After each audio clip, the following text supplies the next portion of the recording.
जय हिंद साथियों, मैं Nandan Rawat, exman society and helpline organisation ESM SHO। आज बहुत दिनों के बाद आपसे रूबरू होने का एक कारण ये भी है कि बहुत दिन हो गए थे। मैंने कहा सर अपने साथियों से, अपने रिटायर्ड वेटरन से, अपने जेसीओ से, अपने भाइयों से नहीं रूबरू नहीं हो पाया, मेरी बात नहीं पहुंच पा रही है। काफ़ी दिन हो गए, इसलिए मैंने सोचा हम एक बार आज मीडिया में आए। और कोई कारण नहीं है। लोग तो कहीं यूट्यूब बनाते हैं, कोई कुछ बना, लेकिन पूर्व सैनिक सोसाइटी एंड हेल्पलाइन ऑर्गेनाइजेशन कभी भी कोई भी यूट्यूब अपने उसके लिए नहीं बनाती है। ये काम करती है अन्य सोसाइटी की तरह हल्ला गुल्ला, ये सेना का सम्मान खराब नहीं करती है। सबसे पुरानी संस्था अगर है तो एक्समैन society and helpline organisation ESM SHO, जिसने बहुत सारे काम कर दिए। ये काम पर विश्वास करती है और ग्राउंड पर विश्वास करती है। और इस बीच में कई मुद्दे भी आए और वो हम लोगों ने हल भी किया। अभी एक हमारी प्रशांत यादव की बेटी के लिए भी कुछ फंड इकट्ठा करना हुआ, तब भी हम लोगों ने काफ़ी कोशिश किया था कि भाई वो हो गया, बड़ी खुशी की बात है। और हम भगवान से दुआ करते हैं वो सही सलामत और अपनी लाइफ जी। और उसके बाद एक मुद्दा आप लोगों ने देखा होगा, ये पुलिस और ये आर्मी के बीच में आता है।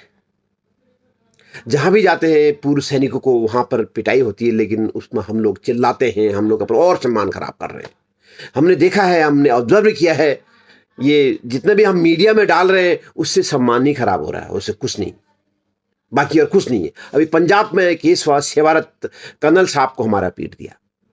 भाई कर्नल साहब को पीटने का मतलब क्या है कि सेना को पीटना।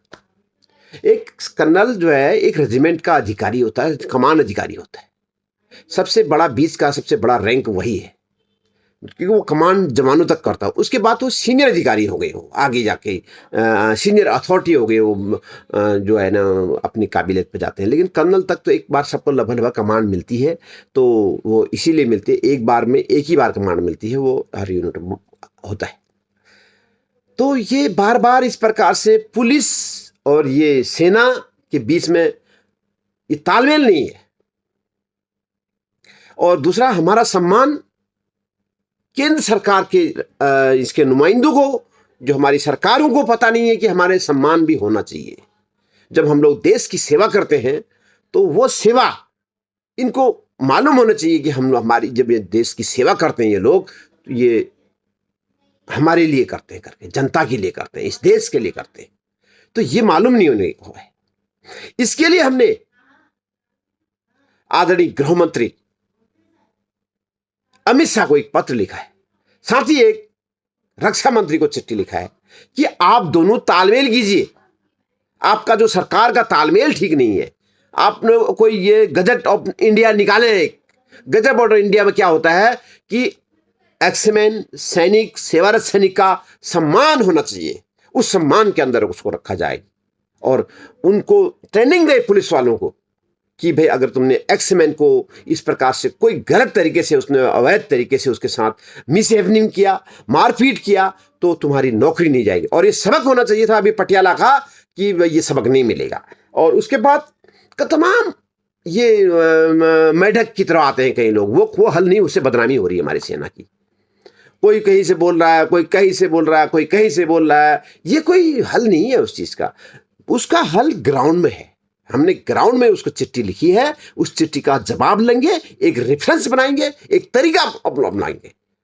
और ये तरीका तब बनेगा जब हम सब एक मंच में भी आएंगे। हम लोग एक मंच में नहीं आना चाहते, बोलना चाह रहे हैं हम। अभी हमने देखा, पहले सबसे पहले तो ठीक है भाई, हम एक्समैन सोसाइटी हम काम कर रहे हैं, हम अपना वो नहीं देखते हैं।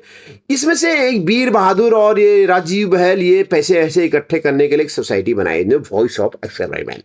हमने कहा ठीक है भाई, ये लोग काम कर रहे हैं, हमने इनको सपोर्ट किया। बाद में इन्होंने इनके ऊपर पैसे का इल्जाम लगे और पैसे खा लिया और हुआ भी कुछ, तो वो वैसे चली गई। उसके बाद सबका सैनिक आई और हमने कहा भाई ठीक है भाई, सब लोग इकट्ठे हो जाओ। एक फेडरेशन बनाई इन्होंने, सबने बनाई एक फेडरेशन, हमने वहां पर भी सपोर्ट किया। फेडरेशन जब बनाई तो अर्जुन सिंह राठौर और सबका वालों के साथ कपिल हपील ये सब गाली गलौज, इनके जूता मारो, ये मारो, वो मारो, इन्होंने पूरा सेना का सम्मान खराब कर दिया। सोसाइटी क्या चलाएंगे? पूरा जंतर मंतर में इन्होंने उनके